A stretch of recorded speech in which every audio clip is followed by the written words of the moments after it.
Ученые и медики со всего мира не исключают, что вирус COVID-19, из-за которого в начале 2020 года по всему миру началась эпидемия, имеет животное происхождение. Сегодня же известны случаи, когда вирус наоборот передается от людей к животным. Об одном из таких случаев заявили в Бельгии.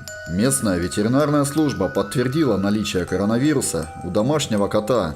Медики сообщают, что животное заразилось вирусом от своего хозяина, у которого начали проявляться симптомы болезни за неделю до этого. У кота появились проблемы с дыханием и диарея, но сегодня у питомца и его хозяина стабильное состояние. Специалисты говорят, что этот случай не является показательным, и передача вируса от людей к животным происходит крайне редко. Бельгийский вирусолог Стивен Ван Гухт подчеркивает, что это единичный случай. Кроме того, речь идет о передаче вируса от человека к животному, а не наоборот. Нет признаков того, что это распространено. Риск передачи от животного к человеку очень мал. Ранее коронавирус подтвердили у собаки из Гонконга. Позитивный тест на COVID-19 зафиксировали у 17-летнего померанского шпица, который умер через несколько недель после этого.